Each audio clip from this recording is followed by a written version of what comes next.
rules that you can follow as you find your spark and bring your spark to life. The first is to go after the things that you want. The rule is you can go after whatever you want. You just cannot deny anyone else to go after whatever they want. So the point is you don't have to wait in line. You don't have to do it the way everybody else has done it. You can do it your way. You can break the rules. You just can't get in the way of somebody else getting what they want. That's rule number 1. Rule number 2.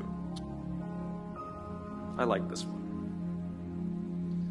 In the 18th century, there was something that spread across Europe and eventually made its way to America called puerperal fever, also known as the Black Death of childbed. Basically what was happening is women were giving birth and they would die within 48 hours after giving birth. This Black Death of childbirth was the ravage of Europe, and it got worse and worse and worse over the course of over a century. In some hospitals, it was as high as 70% of women who gave birth who would die as a result of giving birth.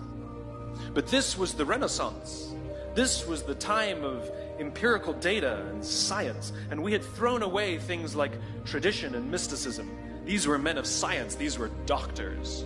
And these doctors and men of science wanted to study and try and find the reason for this Black Death of childbed, and so they got to work studying, and they would study the corpses of the women who had died. And in the morning they would conduct autopsies, and then in the afternoon they would go and deliver babies and finish their rounds. And it wasn't until somewhere in the mid-1800s that Dr. Oliver Wendell Holmes, father of Supreme Court Justice Oliver Wendell Holmes, realized that all of these doctors who were conducting autopsies in the morning weren't washing their hands before they delivered babies in the afternoon. And he pointed it out and said, "Guys, you're the problem."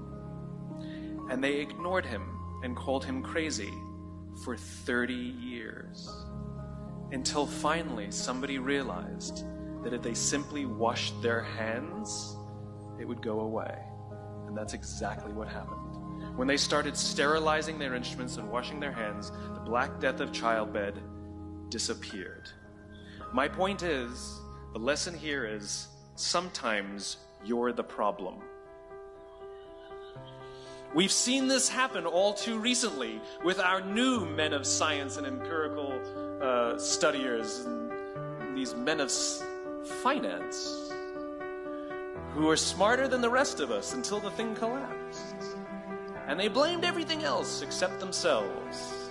And my point is take accountability for your actions. You can take all the credit in the world for the things that you do right, as long as you also take responsibility for the things you do wrong. It must be a balanced equation. You don't get it one way and not the other. You get to take credit when you also take accountability. That's lesson 2. Lesson 3. Take care of each other. The United States Navy SEALs are perhaps the most elite warriors in the world. And one of the SEALs was asked, who makes it through the selection process? Who is able to become a SEAL? And his answer was, I can't tell you the kind of person that becomes a SEAL. I can't tell you the kind of person that makes it through buds. But I can tell you the kind of people who don't become SEALs. He says the guys that show up with huge, bulging muscles, covered in tattoos, who want to prove to the world how tough they are, none of them make it through. He said the preening leaders who like to delegate all their responsibility and never do anything themselves, none of them make it through. He said the star college athletes who've never really been tested to the core of their being, none of them make it through. He says some of the guys that make it through are skinny, scrawny. He said some of the guys that make it through, you will see them shivering out of fear. He says, however, all the guys that make it through, when they find themselves physically spent, emotionally spent, when they have nothing left to give physically or emotionally, somehow, some way, they are able to find the energy to dig down deep inside themselves, to find the energy to help the guy next to them. They become SEALs, he said.